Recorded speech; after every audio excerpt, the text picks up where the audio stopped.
Tap Talk is the Drinking Water in Rural America podcast. Here's a peek at episode 7.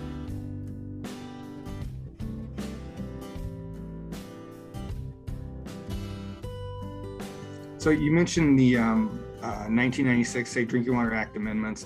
How did that really affect, it's why you were hired, I get, in Vermont. How did that really affect the systems in Vermont at the time? Yeah, huge impacts. And that was really why I was brought on is, as you know, from your experience with EPA, that the rules under the Safe Drinking Water Act sort of apply to, as I mentioned, these smaller community water systems, which some serve just 25 year-round residences and could be mobile home parks or a small homeowners association, et cetera, with a well. All the way up to New York City, Houston, Atlanta, LA, all of the big cities in the nation. So really what we tried to do in Vermont, and one of the reasons why I was hired, is try to figure out a practical approach to helping small community, or pretty much all the communities in Vermont, community water systems, comply with the regulations, realizing that they all have limited capacity in terms of staff time to try to learn these regulations. So we really focused on a couple of things. First, training the public water system staff and owners, so boards or whoever ran the water or governed the water system, on the regulations and why they were important and how to comply.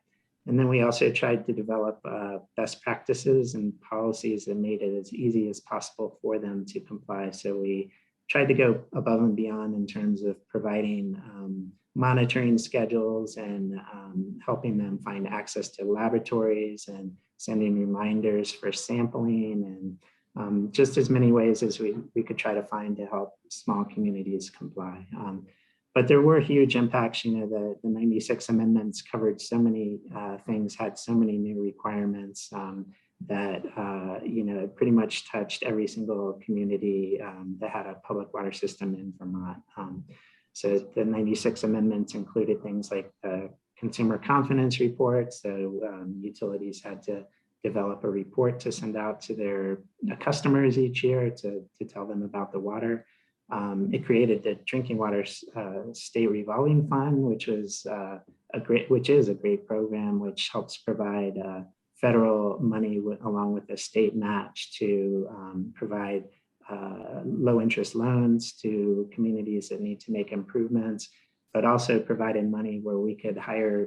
I was mostly funded through the federal money back in the day, where we could hire staff to help run the program, the drinking water program, and also provide technical assistance, training, and outreach in addition to low interest loans and grants.